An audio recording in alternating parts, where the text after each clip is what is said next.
cardiovascular más importante, que era la tromboembolia pulmonar. Y hoy vamos a ver la causa número 1 de muerte cardiovascular a nivel mundial, que son los síndromes coronarios agudos. Son síndromes coronarios agudos porque en realidad, aunque la fisiopatología suele tener muchísimos elementos en común, a la final sí podemos distinguir 2 o 3 grandes grupos de síndromes coronarios agudos. Si bien es cierto, la gran mayoría de ellos se producen por alteraciones de la placa, no siempre se deben a una alteración de la placa. En pocas palabras, ¿cuál es el origen o la fisiopatología básica de un síndrome coronario agudo? Un mismatch o un desbalance entre el aporte de oxígeno al miocardio y el consumo de oxígeno en el miocardio. Es, en pocas palabras, un desnivel en la balanza entre la cantidad de oxígeno que le estamos entregando a través de las arterias coronarias al miocardio versus la cantidad de oxígeno que está consumiendo el miocardio. Entonces, dentro de los síndromes coronarios agudos podemos diferenciar 3 grandes grupos de síndromes coronarios, que en realidad los podemos reagrupar en 2. El síndrome coronario agudo clásico, también llamado infarto agudo del miocardio típico, es el hoy en día conocido como síndrome coronario agudo con elevación del ST. Y por otro lado tengo otros síndromes coronarios agudos en los cuales no vemos la elevación característica del ST. A este, para que sea más fácil, le vamos a llamar STEMI. Y dentro de los síndromes coronarios agudos sin elevación del ST yo puedo tener 2 categorías: la angina inestable y el síndrome coronario agudo non-STEMI. Es decir, es un infarto del miocardio sin elevación del ST. Estas son las siglas en inglés: myocardial infarction with ST elevation. Este es sin ST elevation.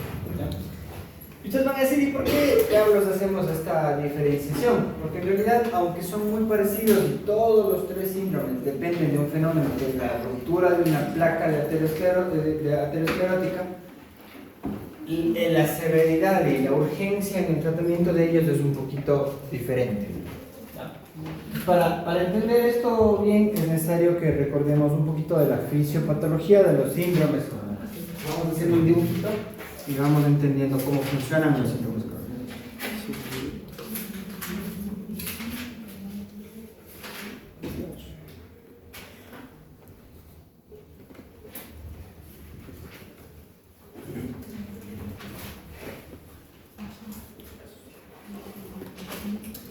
Listo. Y aquí las valvulitas del corazón.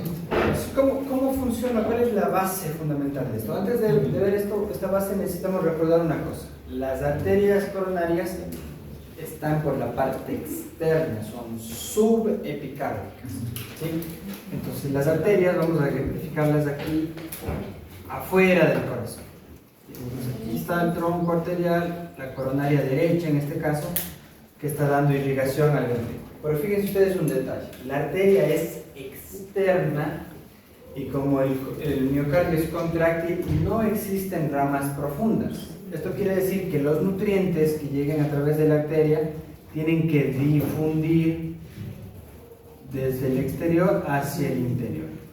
Por lo tanto, como ustedes saben, o ya se pueden dar cuenta, las partes más externas del miocardio, la parte subepicárdica, va a recibir generosamente los aportes tanto de oxígeno como de nutrientes, pero las células oprimidas que están al final de la pared del ventrículo, es decir, estas células subendocárdicas,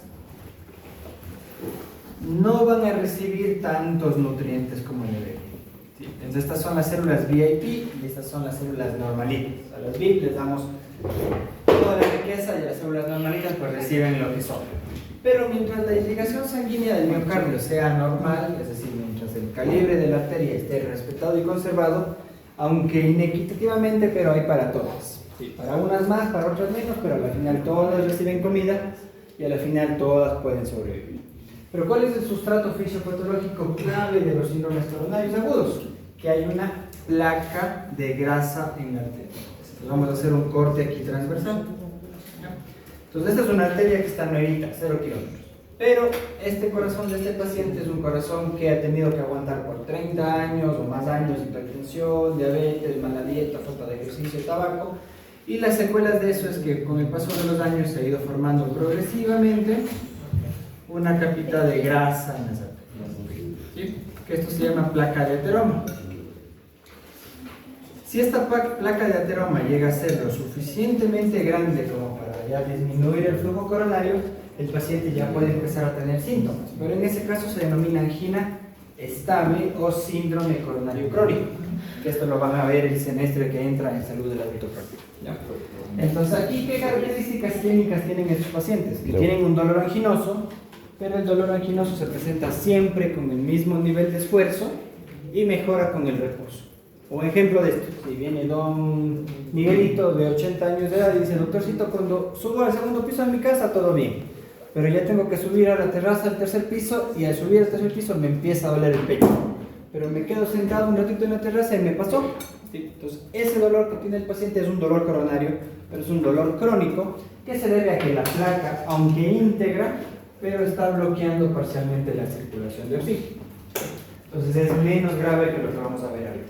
Entonces, ¿qué es lo que caracteriza al coronario agudo? Que esta placa se erosionó o se rompió. Pues hizo aquí un cráter. Entonces, ¿cuál es el problema de esto? Como ustedes se dan cuenta, si debajo de esa placa, ¿qué hay?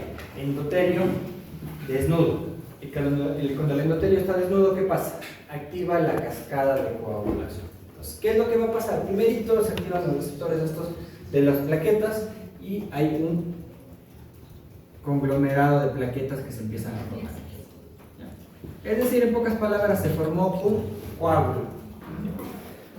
Este coágulo pequeñito, como ustedes ven, ya reduce en forma aguda el diámetro de las arterias. Entonces, ¿qué es lo que va a pasar? Que las células que están acá afuera van a comer bien, mientras que las células de acá van a empezar a tener hambre. Pero todavía reciben migajas de comida, y aunque con migajas, pero están felices y sobreviven. Entonces, sí, un poquito migajeras las células, pero están bien, ellas están contentas, dicen: bueno, ya, me contestó el mensaje por lo menos. Ya, entonces, no se mueren. Y esto se denomina angina inestable, porque aunque el paciente tenga síntomas, ese poquito oxígeno y sustratos que llegan al miocardio son suficientes para mantener al miocardio vivo. Entonces, ¿qué es lo que caracteriza a la angina inestable? Que los síntomas son agudos, pero que no hay lesión miocárdica demostrada. Entonces, yo no tengo lesión en el miocardio. Al paciente le duele, sí, le duele, pero no hay muerte de las células del miocardio. Y eso caracteriza a la angina inestable. ¿Es un síndrome coronario agudo? Sí, porque es consecuencia de la ruptura de una placa, pero el miocardio está vivo, es potencialmente salvable. ¿Qué pasa si es que esto sigue creciendo? Pues ahora es un coágulo grandote que ocluye toda esta parte de la arteria. Ahora sí, como ustedes se dieron cuenta, el flujo de la arteria va a caer significativamente. Y como pasa en la vida real también, las células subepicárdicas que consumían y estaban muy acostumbradas a consumir altas de oxígeno, consumen todo y ahora sí no les dejan ni migajas a las células subendocardiales. Como resultado de eso, las pobres células ahora sí se murieron. Es decir, ahorita aquí en el NoSTEMI sí hay lesión miocárdica, es decir, hay tejido muerto. ¿Cómo se denomina esto? Infarto subendocárdico.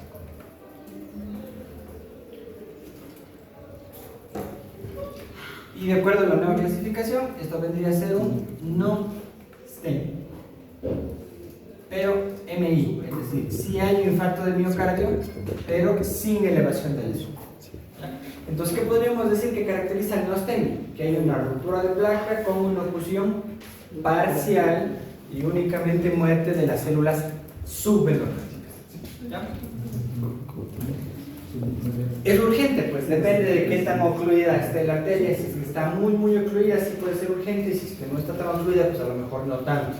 Pero el problema principal viene cuando este coágulo es lo suficientemente grande como para bloquear el 100% del flujo arterial. Entonces ahí sí no hay riqueza para nadie. Todas las células, tanto subendocárdicas como subepicárdicas, se mueren. Y esto es lo que llamamos infarto del miocardio transmural o STEMI. Y como ustedes entenderán, al estarse muriendo toda la pared del miocardio, esto sí que es una urgencia. ¿Ese tiene elevación del ST? Sí, justamente es ST elevation. Entonces es con elevación del ST y este de acá es sin elevación del ST, pero los dos ya se pueden considerar infartos. ¿Cómo dijo infarto del miocardio? Transmural o STEMI. ¿Por qué es transmural? Porque es tanto la pared subendocárdica como la subepicárdica, es decir, todo. Atraviesa la pared transmural. Entonces, obviamente este es el más grave, este es un poquito menos grave y este es bastante menos grave porque todavía, aunque con migajas, las células siguen sobreviviendo. O sea, los que son sin elevación del ST, es el STEMI y el otro. Angina inestable. La inestable es cuando le duele, pero llega. No hay lesión miocardial. Pero esa es la migajera, se puede decir. Sí. Y la NSTEMI hay lesión. Sí, ahí hay lesión. Pero hay lesión de la mitad profunda del miocardio. Y la mitad superficial está viva y la mitad profunda es la que está muriendo. Y en el transmural o con elevación del ST se muere toda la pared, tanto la superficial como las células endocárdicas que suben. las subepicárdicas y las subendocárdicas. O sea, ¿cuál era la migajera? La angina inestable. ¿Ya? Entonces, la angina inestable, si bien es cierto, es un tipo de síndrome coronario agudo, pues no es tan grave porque las células están potencialmente vivas y no esperamos que tenga demasiadas complicaciones después. Pero si ustedes se fijan, hay una cosita en común y aquí vamos a puntualizar todavía más el tema de la angina inestable. ¿Qué quiere decir ese myocardial infarction, es decir, infarto de miocardio. Entonces, en ese sentido, ¿cuándo puedo yo decir que un paciente tiene un infarto de miocardio? Ya sea STEMI o no STEMI. Según la cuarta definición de infarto, para que un paciente tenga infarto del miocardio tiene que cumplir dos características. La primera característica es que tenga lesión miocárdica demostrada, es decir, en el no STEMI y en el STEMI. Ustedes van a decir, y bueno, ¿cómo demuestro que hay lesión miocárdica? Con la elevación de los biomarcadores, es decir, con la elevación de la troponina. Entonces, ¿la angina inestable es un infarto? No, porque ahí no hay lesión miocárdica, pero sí es un síndrome coronario agudo. No se confundan. Entonces, dentro del síndrome coronario agudo están las anginas inestables y los infartos.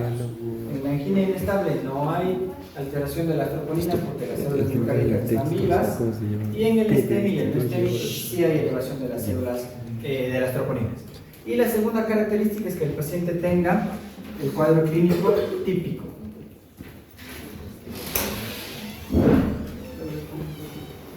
Pero dentro de la clínica típica podemos tener cualquiera de las siguientes tres características. La clínica típica, el dolor anginoso o sus equivalentes. Por otro lado tenemos los hallazgos electrocardiográficos clásicos o alteraciones imagenológicas. ¿Qué alteraciones? Principalmente alteraciones segmentarias de la contractibilidad.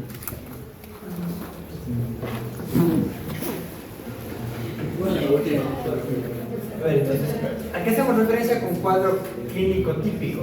A que el paciente tenga dolor anginoso o los equivalentes anginosos, que vamos a ver cuáles son, que tenga los cambios característicos o clásicos en el EKG, o que las imágenes, el ecocardiograma principalmente, me demuestren alteraciones segmentarias, que subrayen esto de segmentarias en la contractibilidad del corazón.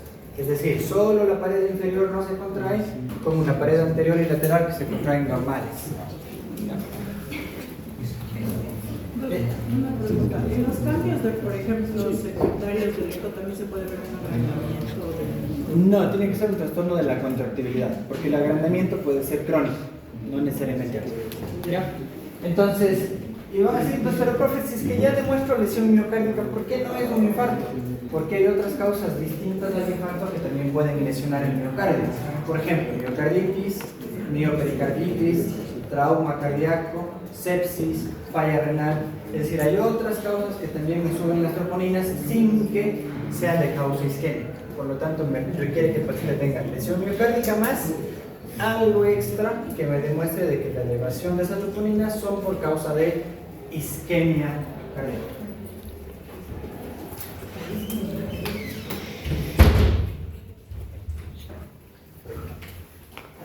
Y ustedes van a decir, ¿y cuáles son? Pues entonces, profe, los equivalentes anginosos. Pues recordemos que hay pacientes, por ejemplo, los diabéticos, por ejemplo, las mujeres, por ejemplo, los adultos mayores, que no hacen siempre el dolor cardíaco típico. ¿Cuál es el dolor cardíaco típico? Ese que es opresivo, retroesternal, que empieza después del ejercicio, que se irradia al brazo, que se irradia a la mandíbula, que se irradia al ombligo. Sino que en algunos pacientes una manifestación de infarto podría ser simplemente la disnea, la falta de aire. Eso pasa, por ejemplo, en los diabéticos. Los diabéticos es como que no puedo respirar, ¿te duele el pecho? No, pero no puedo respirar. Entonces, esa disnea puede ser un equivalente anginoso. Es lo que antes llamábamos como dolor coronario atípico. Eso ahora se llama equivalente anginoso y la disnea es un equivalente anginoso. Pero esto solo pasa en los diabéticos. No solo en los diabéticos, también puede pasar en mujeres o en adultos muy mayores. O sea, el ejemplo típico es el diabético, pero no es exclusivo del diabético. ¿Dónde? Por la neuropatía sensitiva.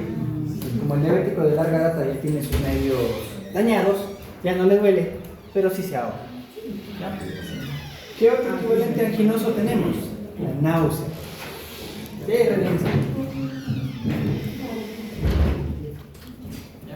Y no nos olvidemos de la dispepsia. Y aquí es donde que vienen los principales errores, porque claro, ¿cómo llega el paciente a la emergencia? Doctor, me siento mal, estoy con eructos, estoy como lleno de la barriga, estoy como la barriga hinchada. Es que tú dices, es una gastritis, sí, parece una gastritis, pero en realidad esa dispepsia en el paciente correcto puede ser también un equivalente anginoso. ¿Ya? El próximo que salga paga pizza. No cierre la puerta, pizza dije por si acaso. ¿Ya? Bueno, entonces, mucho ojito con los equivalentes anginosos. Y ahora, ¿cuáles son los hallazgos clásicos del EKG? Y antes de ver los hallazgos clásicos del EKG, vamos a recordar un poquito de electrocardiografía, que yo sé que les encanta. Lo que nos vamos a acordar fundamentalmente es las derivaciones, las caras del corazón y a qué tronco arterial representan. Entonces, la cara derecha del corazón y la cara, es decir, la cara derecha que en realidad sería la cara inferior, porque acuérdense que el corazón está así, en esta punta. Entonces, la cara inferior del corazón está irrigada por qué arteria? Por la coronaria derecha. La cara inferior está irrigada por la coronaria derecha. ¿Y qué derivaciones electrocardiográficas representan a la cara inferior? De 2, de 3 y ABF. Entonces estas son las derivaciones clásicas de la cara inferior. Cuando yo encuentro las alteraciones del ST en D2, D3 y ABF, sé que es un infarto de cara inferior y que este territorio corresponde a la coronaria derecha. La coronaria izquierda, recordarán ustedes, la coronaria izquierda, más o menos a la altura del septo, se divide en dos ramas. La descendente anterior y la circunfleja. La descendente anterior va a irrigar ¿qué? La cara septal y la cara anterior del corazón. ¿Qué derivaciones representan a la cara septal y a la cara anterior? B1 y B2 representan al septo. Es decir, me están viendo la parte de la descendente anterior que irriga el septo. Y la cara anterior, que vendría a representar prácticamente la mayoría del ventrículo izquierdo, está representada por B3 y B4. Es decir, tanto B1 como B2, como B3 y B4 representan la arteria descendente anterior, que es el tronco izquierdo de la coronaria izquierda. Y el otro tronco, que es la circunfleja, me da irrigación a la cara lateral. La parte lateral baja del ventrículo está representada por B5 y B6, mientras que la parte alta del corazón está representada por D1 y por ABL. Entonces estas son las derivaciones que yo puedo llamar contiguas y que representan el mismo tronco arterial. Es decir, la coronaria derecha, D2, D3 de ABF, la coronaria izquierda en su rama descendente anterior, B1, B2, B3 y B4, y en su rama circunfleja, D1, ABL, la parte alta, y B5, B6, la parte baja. ¿Y por qué es importante que yo recuerde esto? Porque tanto la SC como la AJA me dicen que para que tu paciente se considere que tiene un síndrome coronario agudo con elevación del ST, el electrocardiograma tiene que tener innegociablemente las siguientes características. Primero, una elevación mayor a 1 milímetro en 2 derivaciones contiguas.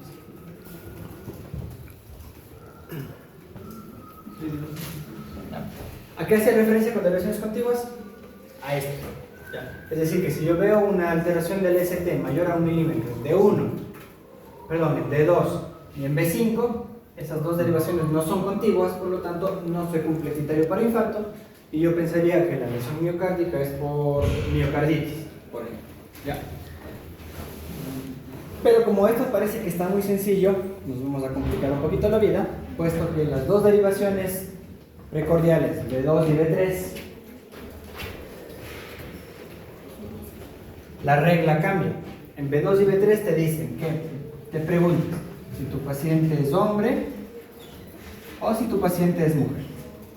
Si tu paciente es mujer, para que se considere que el ST está elevado en B1 y B2, ya no va a ser 1 milímetro, va a ser 1,5 milímetros.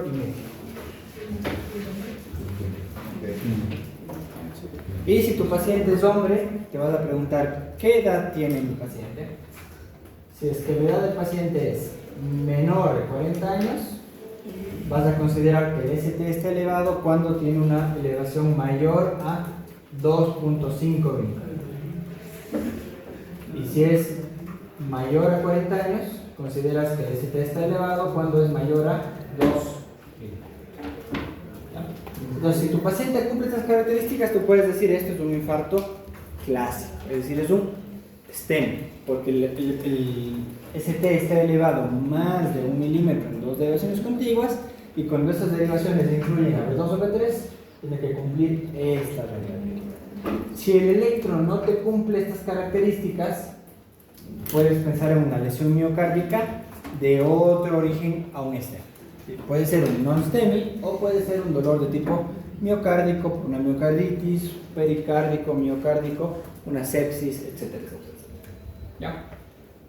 Entonces hasta aquí con el electro, ¿estamos claros? Más o menos. No, pero dele. No, pero sigamos. Bueno, entonces, acuérdense de esto es muy importante, chicos. ¿Ya? Territorios arteriales. Coronaria derecha, D2, D3 ABF, B1, B2 corresponde a la descendente anterior, que es rama de la coronaria izquierda. B3 y B4 igual, descendente anterior, que es rama de la coronaria izquierda. B5, B6, D1 y ABL, cara lateral, es decir, arteria circunfleja, que también es rama de la coronaria izquierda. Profe, ¿eso podría significar que yo puedo tener un infarto que comprometa B1, B2, B3, B4, B5 y B6? Sí, si es que se tapó aquí el tronco. Entonces es un infarto de tronco. Profe, ¿yo puedo tener un infarto que comprometa toda la DEA? Es decir, B1, B2, B3 y B4. Sí, eso se llama infarto anterior extenso. Pero alguien va a decir, pero profe, ese corazón está incompleto porque le falta la pared posterior. Exacto, el electro de 12 derivaciones no te mira la pared posterior. Entonces, ¿cómo te puedes tú dar cuenta de que tu paciente se está infartando de la cara posterior? Que por suerte no es tan común. Te puedes dar cuenta porque en B2 y B3 vas a encontrar infradesnivel del ST.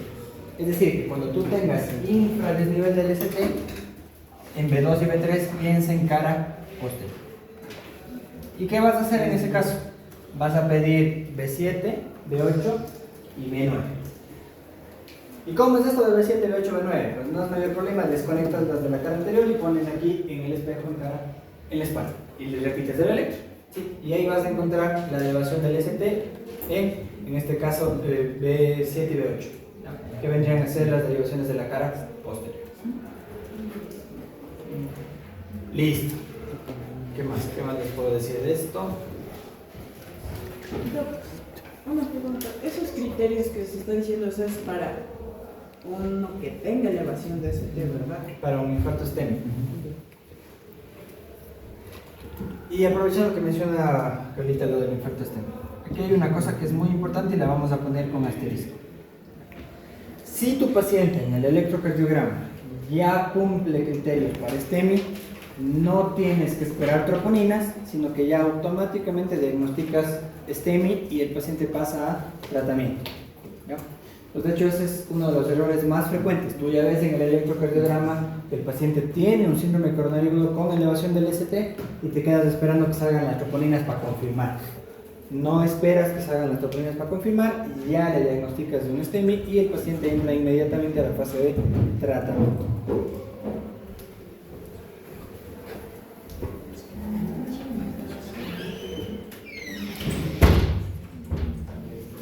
Entonces, ¿qué otra cosa creo que es importante mencionar?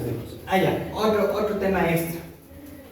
El electrocardiograma no siempre va a ser positivo de entrada. Sí, si es que el paciente está con un dolor muy inicial y muy temprano, el electrocardiograma teóricamente podría estar normal. Entonces, ¿qué te dice la guía? Si es que tu paciente tiene un electrocardiograma normal, pero tienes altas sospechas clínicas de que tu paciente sí se está infartando, tienes que repetir el electrocardiograma posteriormente, entre 1 y 2 horas después del episodio inicial. Entonces van a decir, profe, ¿cómo me puedo dar cuenta que es un paciente de alto riesgo? Acuérdense de las escalas que veíamos en la clase anterior. ¿Sí? Las escalas como por ejemplo el Heart Pathway y el EDAX. Entonces esas escalas te dicen, oye, el paciente tiene toda la pinta de coronario, así el electro esté normal, no le des de alta, obsérvalo y repítele un electro de aquí a 1 horita, porque puede ser que ahora sí ya esté alto. ¿Y qué otra cosita tienes que recordar dentro del EKG? Si bien es cierto, no es un hallazgo patognomónico, pero todo bloqueo de rama, de novo, tiene que hacerte pensar que tu paciente se está infartando. Es decir, viene Doña María de 65 años, que era hipertensa y tiene un electrocardiograma de hace 1 año, que solamente mostraba hipertrofia ventricular izquierda, viene con dolor de pecho y tú le haces el electrocardiograma, no tiene alteración del ST, pero tiene un bloqueo de rama izquierda. Entonces, ¿qué significa ese bloqueo de rama izquierda? Como no tenía en el electro de hace 1 año, tú vas a sospechar que eso es un infarto hasta que no demuestres lo contrario. Entonces aquí anótenlo como un asterisco. Si es que hay un bloqueo de rama izquierda, sospecho de IAM. Si es que hay un bloqueo auriculoventricular, sospecho de IAM. Aunque no cumple el paciente con los criterios del ST elevado para jugar con ustedes. Y profe, ¿cómo veo un bloqueo de rama izquierda? Pues así les va a tocar ir a revisar cuáles son los criterios del bloqueo de rama izquierda, cuáles son los bloqueos de rama de auriculoventricular, etc. Hasta aquí. ¿Dudas, preguntas, inquietudes? ¿Algo que no esté claro? Repetir eso de la irrigación del corazón. Estaba justo lo de la circunfleja. Acordarles ustedes que de la arteria aorta que sale del ventrículo izquierdo, las 2 primeras ramas que salen son las 2 arterias coronarias, la coronaria derecha y la coronaria izquierda. La coronaria derecha se va hacia atrás del corazón y pasa por el surco interventricular posterior y da irrigación a la cara inferior del corazón, que en realidad pertenece al ventrículo derecho. ¿Cómo se representan esas caras en el electrocardiograma? En las derivaciones de 2, de 3 y ABF. Es decir, que si yo encuentro alteraciones del ST que cumplan esas características aquí, yo diré, esto es un infarto STEMI de cara inferior, es decir, en territorio de coronaria derecha. La arteria coronaria izquierda tiene un pequeño trayecto unificado y apenas entra en contacto con el tabique interventricular se divide en 2 ramas. La descendente anterior, que baja por el tabique y por lo tanto irrigará el septo, que se representa con B1 y B2, e irrigará toda la cara libre del ventrículo izquierdo, que se representa con B3 y B4, o también llamada cara anterior. Y la otra ramita, que era la que se lateralizaba, que se llama arteria circunfleja, dará irrigación a la cara lateral del corazón. Y esto será B5, B6, la cara lateral baja, y D1 y ABL, la cara lateral alta.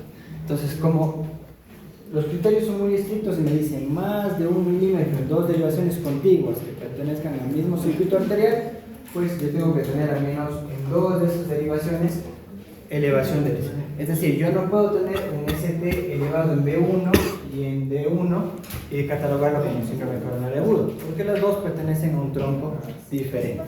¿Ya? Y mucho peor si es que yo tengo elevado en ABF y tengo elevado en B3. Imposible. Entonces ahí yo pienso en otras causas como una miocarditis, por ejemplo. ¿Ya? Entonces esto de los criterios tenganlo súper clarito, porque eso diferencia entre un síndrome coronario y una intervención inmediata versus otras causas de lesión miocárdica que no son tan inmediatas. Y obviamente deben haber escuchado la famosa curva de troponinas. Si la troponina inicial es normal, tampoco te descarta un síndrome coronario agudo y tienes que aplicar la curva a la hora y a las 2 horas. Entonces, por eso era importante en el dolor torácico las escalas clínicas de probabilidad de síndrome coronario. Porque si tú tienes un EDAX alto, pero el electro y las troponinas están dudosos, no le puedes dar de alta a tu paciente, tenlo en observación y a la hora vuelve a hacer un nuevo electro y vuelve a pedir nueva troponina. Y si ya te salen ahí positivas, pues ya tienes un síndrome coronario agudo bien diagnosticado. Listo, hasta aquí. ¿Dudas, más preguntas, más inquietudes? No, estamos. Ya. Listo, entonces ahora sí vamos a la siguiente parte que tal vez es la más importante. Ya tengo claro esto del diagnóstico, entonces ya llegó mi paciente con el dolor de pecho típico o sus equivalentes anquinosos. Yo ya sé, por lo que vimos en la clase pasada, que a este paciente le tengo que hacer un electro en los primeros 10 minutos. Y en estos primeros 10 minutos, en el electro que le hice, ya salió un ST que cumple esos criterios clínicos. Resultado, mi paciente tiene un síndrome coronario agudo con elevación del ST. Vamos a olvidarnos un ratito del que no tiene elevación del ST y vamos a enfocarnos en el que sí tiene elevación del ST, es decir, en el STEMI. Entonces, ahora si mi paciente tiene un STEMI, la pregunta es, ¿y ahora? ¿Qué hago? ¿Ya? Entonces, aquí recordemos la fisiopatología. ¿Qué caracterizaba el STEMI? La oclusión completa de la arteria. Entonces, ¿qué es lo que yo tengo que hacer para tratar el STEMI? Destapar completamente esa arteria. ¿Y cómo se llama ese procedimiento? ICP primario. Entonces, ¿qué significa eso de ICP? Esto es una coronariografía con angioplastia con balón más colocación de un stent. Entonces, ¿qué significa esto? Que tú a través de la arteria, bueno, no tú, el cardiólogo hemodinamista, a través de la arteria radial vas a ingresar un catéter, vas a subir por la subclavia, vas a llegar al corazón, de acuerdo a donde te diga el electro que está el infarto, te vas a ir a la coronaria derecha o a la coronaria izquierda, vas a encontrar el sitio de la oclusión, vas a pasar el catéter, que es un alambrito de metal, y cuando ya estés atravesando el, ¿cómo es? Abres el balón. El balón rompe el coágulo de la placa y para que eso no se vuelva a cerrar vas a dejar colocado un alambrito que se llama stent. ¿Sí? Entonces el stent va a mantener abierta la vena. Ese es el procedimiento de rescate típico y característico. Profe, ¿eso significa que el paciente no va a tener secuelas? No, no significa eso, pero sí significa que vas a salvar una buena porción del miocardio. Es decir, esta zona que se murió, ya se murió, pero el tejido vecino que se estaba muriendo, a ese lo vas a salvar. Entonces vas a mejorar la supervivencia del paciente y sobre todo los efectos a largo plazo. Disminuyes la incidencia de insuficiencia cardíaca, disminuyes el riesgo de arritmias, etcétera, etcétera. ¿Ya? ¿Qué probabilidad hay o qué porcentaje hay después de este procedimiento que el paciente tenga una vida prolongada? Pues va a depender de qué también controles los factores de riesgo del paciente. También va a depender del porcentaje que se murió. Claro. Entonces, si tiene el paciente toda la cara libre del ventrículo muerta, pues sus probabilidades, a pesar de que sobreviva, son muy bajitas, porque va a quedar con una insuficiencia cardíaca chuñera. Pero si es un infarto pequeñito, pues no. Y va a depender también de dónde esté, porque por ejemplo, si se ocluyó la coronaria derecha muy temprano, puede haberse muerto la arteria del nodo sinusal, entonces el paciente se va a quedar con arritmia para toda su vida. Si es que se murió aquí en el nódulo auriculoventricular, el paciente va a quedar con arritmia para toda su vida y va a requerir marcapasos. Pues realmente la mortalidad es muy amplia, y aprovechando que la compañera toca mortalidad, eso nos va a preguntar el paciente, o el familiar del paciente en realidad. ¿Qué va a pasar después de? ¿Cuáles son las probabilidades de mortalidad? Y para especificar eso tenemos una escala que se llama la escala de TIMI. Entonces hacemos una escala de TIMI para saber si es que el paciente se va a morir ya mismito, o si es que esperamos que sí viva muchos años. Entonces, claro, después se van a decir ustedes, todo ya chéverísimo, la ICP, pero la ICP no la hago yo. Exacto, la ICP no la haces tú, la ICP la hace el hemodinamista, y probablemente ni siquiera la hagan en el hospital en el que tú estés, sino la vas a tener que mandar a otro hospital. Pero tu función como el médico que recibe y atiende al paciente es identificar que tu paciente tiene un STEMI y que vas a activar la cadena para hacer una ICP primaria al paciente. ¿Cuánto tiempo teóricamente tienes tú entre que el paciente entra por la puerta de la emergencia hasta que le hagas la angioplastia? Pues ese tiempo, que se llama puerta balón, debe ser de 90 minutos.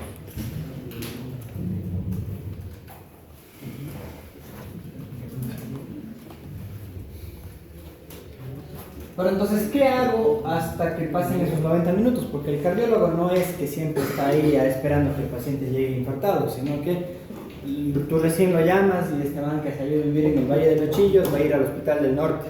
¿Ya? Entonces va a demorar, ponle en el mejor de los casos, una hora.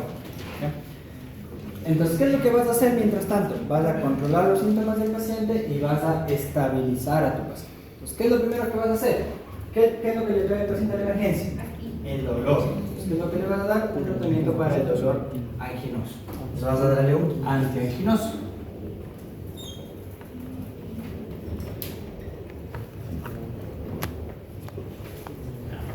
Y aquí nuestra primera elección es la nitroglicerina. Yo sé que me van a decir, pero profe, la nitroglicerina es un vasodilatador, no es un analgésico. Sí, no es un analgésico, pero al vasodilatar mejora la perfusión a los tejidos y disminuye el dolor isquémico. Entonces, ¿cuánto le vamos a dar? Una pastillita de 0,5 miligramos debajo de la lengua hasta por 3 dosis. O de hecho hay uno que viene en spray, donde vas a aplicar un par de chorritos del spray debajo de la lengua rapidito para que mejore el dolor anginoso. Hasta 3 dosis. Problema, pues no siempre hay nitroglicerina en nuestro sistema público. ¿Sí? Entonces eso es un problema importante porque no siempre tenemos nitroglicerina, no siempre está disponible. ¿Qué alternativas tenemos?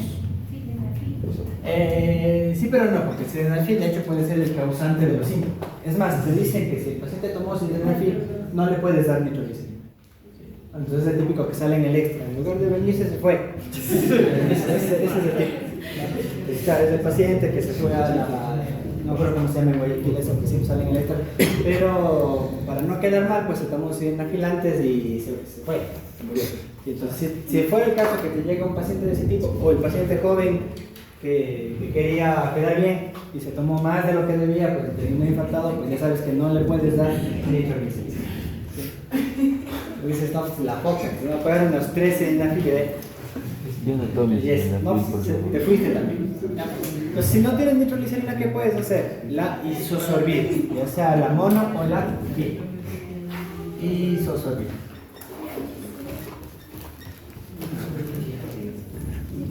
El mononitrato o el binitrato de isosorbide te pueden ayudar.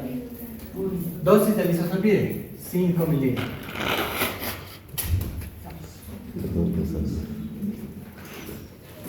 Y como tercera opción, y recién en el caso de que no tengas ni nitroglicerina ni isosorbide, el paciente siga muerto de dolor, recién allí le vas a dar morfina.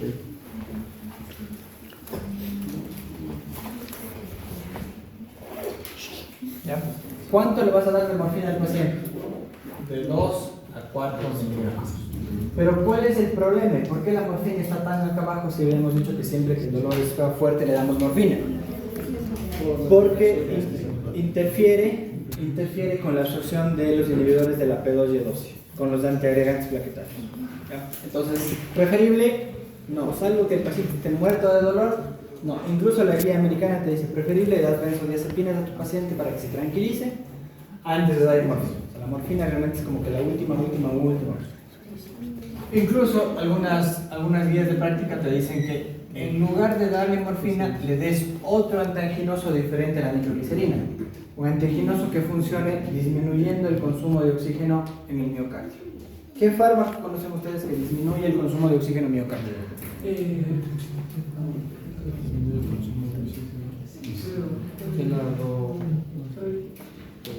No se aumenta el trabajo, eso más bien aumentaría el consumo. Los beta.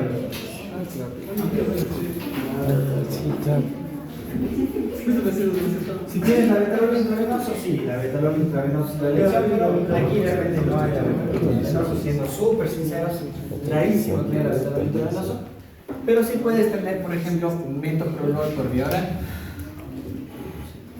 ¿Cuánto le vas a dar? De 25 a 50. ¿Cuáles son las precauciones que debes tener con el beta-bloqueante? Que tu paciente no esté hipotenso porque se va a hipotensar más. Entonces, si tu paciente está hipotenso, no beta-bloqueante. Yo sé que se les debe estar ocurriendo a veces. El problema es la entrega de oxígeno al corazón. Eso significará que le tengo que poner oxígeno a todos los pacientes con síndrome coronario. La respuesta es no, porque recuerda que el oxígeno también genera radicales tóxicos que pueden aumentar el daño tisular. Entonces, ¿en qué pacientes sí pongo oxígeno? Solo cuando saturan por debajo del 90%.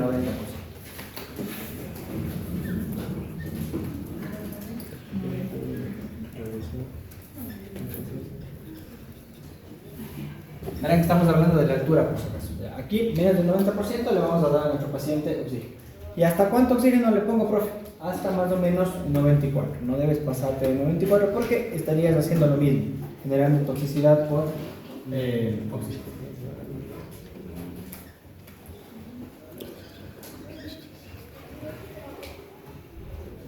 Entonces, check, ya le puse el antianginoso, ya le di el beta-bloqueante, ya le puse oxígeno si requería. Y ahora, ¿qué es lo más importante del tratamiento? Hasta que le puedan destapar la arteria, evitar que el coágulo siga expandiéndose. Porque claro, ustedes saben que esto es como un imán, sigue trayendo más plaquetas, sigue trayendo más fluorina, etc. Y el coágulo que antes era así chiquito, pues después puede terminar así de grande. Entonces, esto que había muerto ahora puede transformarse en que todo esto haya muerto. Entonces, ¿qué es lo que yo voy a hacer hasta que venga el hemodinamista a tratar este problema?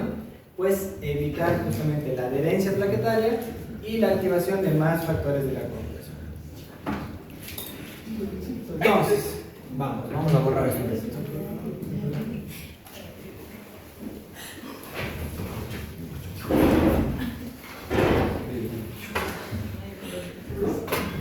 ¿Ya?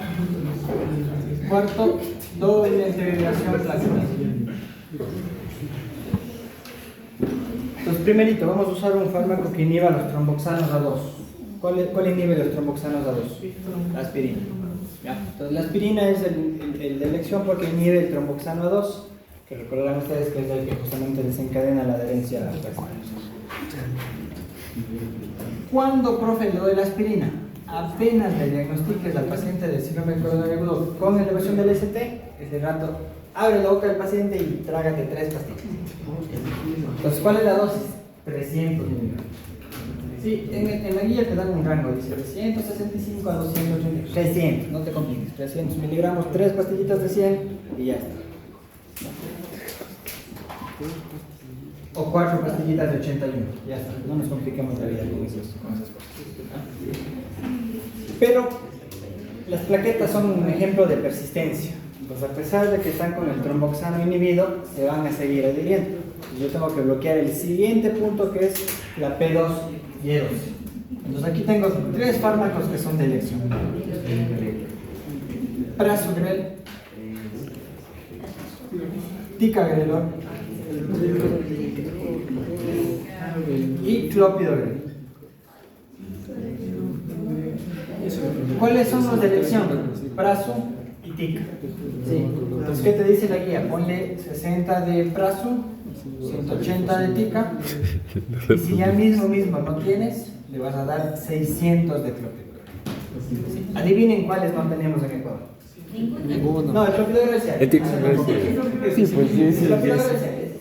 Entonces, lo que es la tercera opción en la guía americana y europea, pues para nosotros es la primera opción. Entonces aquí le vamos a dar al paciente 300 de aspirina y 600 de clopidogrel. La guía previa decía 300, sí, pero la guía actual dice dale 600 de copia. Pero si ustedes se dan cuenta, aquí tenemos un chiqui problema. Vía oral, vía oral. No tenemos intravenoso. Entonces, ¿qué hacemos? Pues así sea molida y con una jeringa, le tienes que dar por vía oral a tu paciente. Así sea que le pongas una sonda y le mandes por la sonda la pastilla, si está desmayado, pero le tienes que dar por vía oral la aspirina y el clopidogrel. Y justamente por eso es que preferíamos no dar morfina, porque la morfina puede retrasar la absorción de todos estos de acá. Entonces, salvo que el paciente mismo se esté muriendo del dolor y no hay otra alternativa, le pones morfina. Preferible no. Y profe, ¿qué hago si el paciente está con mucho dolor? Entonces, acelera el proceso de ICP. Entonces, insiste al cardiólogo de que se mueva, que el pobre paciente está muerto del dolor y él no llega. Ya, para que le hagan parte de su. Sí, eso se llama dosis de carga, pero, y ahorita aprovechamos y adelantamos, el paciente se va a tener que quedar doble antiagregado por al menos un año. ¿Ya? Entonces, ¿cuáles son las dosis de mantenimiento de estos fármacos? Sí, la aspirina, la dosis de mantenimiento es entre 81 y 100. Sí, que esta es la aspirina de niño y esta es la carioterina o la plaqueta. ¿Cuál es la dosis del clopid? 75 miligramos. ¿Cuál es la dosis del brazo? 5 a 10. ¿Cuál es la dosis del tica? 90. Entonces estas son las dosis de carga y estas son las dosis de mantenimiento. ¿Y por qué nos interesa saber esto? Porque después de la carga y una vez que esté hecho la ICP, el paciente se queda por un año con los dos antiagregantes, con la aspirina y con el clopidogrel en nuestro entorno. Si tiene ticagrelor, en buena hora, porque en el sector privado sí hay ticagrelor, pero obviamente, como ustedes ya se darán cuenta, es costosito, pero sí hay, o sea, sí van a tener pacientes que estén tomando tica. Y aquí viene otra pregunta trampa de todos los exámenes, sobre todo los gringos, les encanta preguntar esto todos los años. Paciente que se infartó y ahorita está en tratamiento con ticagrelor, acude por presentar disnea, con electrocardiograma y troponinas normales. ¿A qué se debe la disnea? Al ticagrelor. Es un efecto adverso común de ocasionar disnea. Entonces, si tú vas a usar ese medicamento, tienes que explicarle a tu paciente que probablemente las primeras semanas note como que le falta el aire, y no es que en realidad le esté faltando el aire, sino es un efecto del medicamento. ¿Ya? Pero como ustedes ya se dan cuenta también, el coágulo no son solo plaquetas, también son factores de coagulación. Entonces, ¿qué tengo que hacer? Anticoagular. Enoxaparina. Sí puedes usar el fondoparinux y esto, pero nosotros aquí en nuestro medio enoxaparina y vamos a aprender a manejarla bien. ¿Cuál es la dosis? Las vías previas, hasta antes del 2025, te decían dale por vía intravenosa. Hoy en día la recomendación es por vía subcutánea en la misma dosis que usamos en TEP, es decir, 1 miligramo por kilogramo de peso.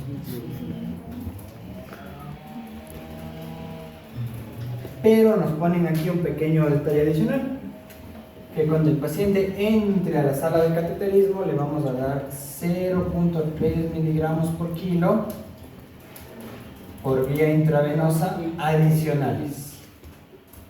¿Ya? Si se quieren olvidar de esto está bien, no importa, eso ya se da acordar el cardiólogo, pero ustedes no se pueden olvidar de esto. ¿Ya? ¿Cuándo le pongo la heparina? Apenas la hayas diagnosticado de esteno.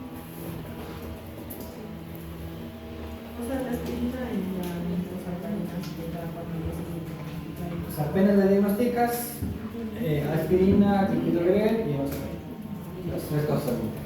No será mucho, no, en realidad eso es lo único que evita que se extienda el trombo y que haya más miocardioma. Ya, eso en cuanto a nuestra intervención inicial. ¿Qué tenemos que hacer ahora después de que el paciente ya haya sido sometido a la ICP? Pues hay 4 medicamentos que al paciente no le pueden faltar cuando se vaya a ir de alta. El primer medicamento es un YECA o un ARE. El segundo medicamento que el paciente tiene que llevarse a su casa y probablemente mantenerlo de por vida es un beta bloqueador. El tercer medicamento que se va a llevar a su casa y mantenerlo casi de por vida es una estatina. Profe, ¿por qué la estatina? Por esto, la placa. Yo necesito estabilizar las placas y eso. Entonces, estatina, vamos a darle una estatina de alta potencia. Rosu o atorvastatina. ¿Cuáles son las dosis? ¿20 a 40 o de 40 a 80? Acuérdense que son de alta potencia. Y lo más importante de esto, y que lo vas a tener que ver después tú en la consulta ambulatoria, ¿cuál es el objetivo de LDL en un paciente que ya se infartó? 40. ¿Menos de cuánto? Menos de 40. Si es su primer infartito, menos de 60. Y si ya tiene más de un infartito, menos de 56. Sí, eso. Otra pregunta de esta. Entonces, ¿cuál es el objetivo ambulatorio? Porque esto tú lo miras ya en consulta externa, en un paciente que ya se infartó, menos de 70. Y si ya es su segundo infartito o tiene un infarto más un infarto cerebral, ya menos de 55. Profe, el paciente está ya con atorvastatina 80, pero no logro bajar el LDL a 70. ¿Qué hago? Adicionale ezetimibe. Entonces le vas a dar atorvastatina con ezetimibe 10 miligramos o rosuvastatina con 10 miligramos de ezetimibe. Y si no mismo, tienes que usar un inhibidor de la PCSK9, ¿sí? Que son estos nuevos inyectables que se van a colocar. Entre el inclisiran, se me fue el nombre de este otro, que es el... bueno, pero son los PCSK9. El problema, el costo. Son bien costositos. Y en el sector público, evidentemente, si no hay atorvastatina, imagínate, va a haber inclisiran. Entonces, en el sector público, ¿qué es lo único que tienes? Simvastatina. Entonces, vas a empezar por lo menos con simvastatina. Beta bloqueante, ¿cuál? El más cardioselectivo que encuentres. Bisometol, Nevil, atenolol o carvedilol si no tienes más. Y los YK, ¿cuáles? Pues los que tengas. Aquí tenemos el enalapril o los sartantos. Ya. ¿Qué más? Eso creo. Sí, creo que nada más. El síndrome coronario agudo con ideación del SIC. No, tiene falta una cosa súper importante. La doctora Andreina justo estaba de guardia, pero mala suerte le tocó en el hospital del COC. Bueno, no sé si mala suerte o buena suerte, depende de cómo lo quieras. Pero bueno, está en el hospital del COC.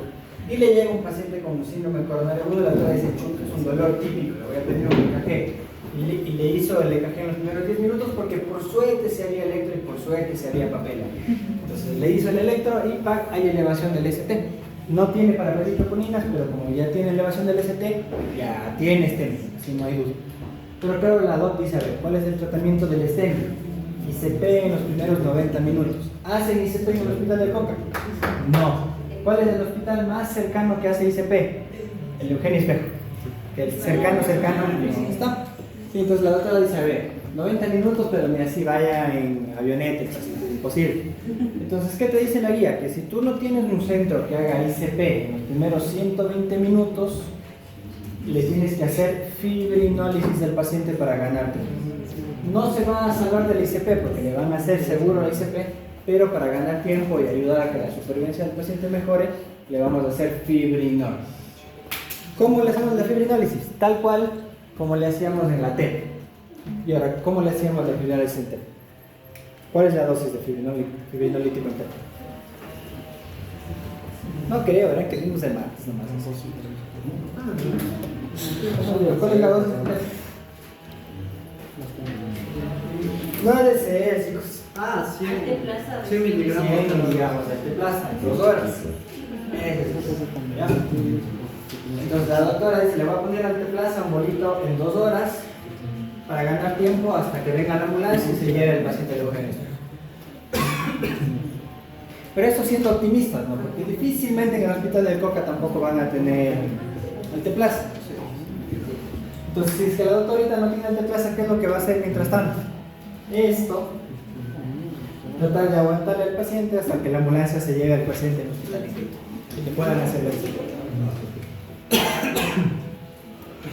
¿Hasta aquí hay dudas, preguntas, inquietudes? ¿O sí está más o menos claro? ¿Y las perspectivas? ¿Puedo utilizar esta perspectiva? No, ya no se recomienda esa perspectiva, porque no es tan selectiva del plasminógeno tisular como la Alteplasa. Entonces, de hecho, yo personalmente ya ni siquiera he visto que esté disponible de venta la Alteplasa. Antes en la guía, desde hace como 3 días, Decían que sí, efecto plaza. Pero hoy en día no. O es alto plaza o es pendiente plaza.